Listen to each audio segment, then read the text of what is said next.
ভার্সিটিতে যারা অ্যাডমিশন পরীক্ষার জন্য আবেদন করেছেন প্রাথমিক সিলেকশনের রেজাল্ট কিন্তু পাবলিশ হয়ে গিয়েছে।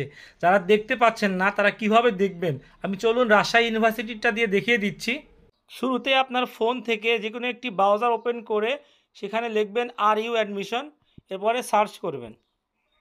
সার্চ করার পর আপনার সামনে এরকম একটা অপশন আসবে, আপনি এই ওয়েবসাইটে ঢুকে যাবেন।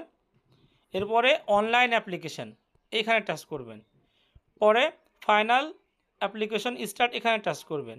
আপনার এসএসসি এবং এইচএসসির রোল, বোর্ড এবং কোন সালে পাস করেছেন সেটা ফিল আপ করে নিচে ক্যাপচাটা এটা পূরণ করে সাবমিটে টাচ করবেন। আমি এগুলো পূরণ করে নিচ্ছি।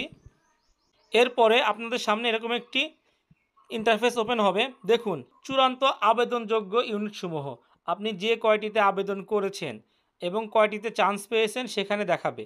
যে কয়টায় চান্স পাবেন এখানে দেখাবে। দেখুন নিচে ফলো করুন, ইনস্টিটিউট, ইউনিট, ফাইনাল অ্যাপ্লিকেশন, তারপরে অ্যাপ্লাই। যদি আপনি সিলেকশন হন আপনার এরকম ইন্টারফেস আসবে, অন্যথা আসবে না। দেখুন এই যে অ্যাপ্লাইয়ের একটা অপশন আসছে, এর নিচে সিলেক্ট ঘর রয়েছে, এখানে টাচ করে আপনি ফাইনাল আবেদন করতে পারবেন যদি আপনি চান্স পেয়ে থাকেন। অন্যথায় আপনার এই ইন্টারফেসটি এরকমভাবে শো করবে না। আশা করি বুঝতে পেরেছেন। আর হ্যাঁ, যদি তোমরা অ্যাপ্লিকেশন সম্পর্কিত কোনো বিভ্রান্তের মধ্যে পড়ো তাহলে অবশ্যই আমাকে নক করতে পারো। যেমন আবেদন করতে পারছো না বা রেজাল্ট দেখতে পাচ্ছ না, একদম ফ্রি, আমি তোমাদেরকে কোনো কস্ট দিতে বলবো না। ইনবক্স করবে, আমি সমস্যার সমাধান করার চেষ্টা করবো ইনশাআল্লাহ।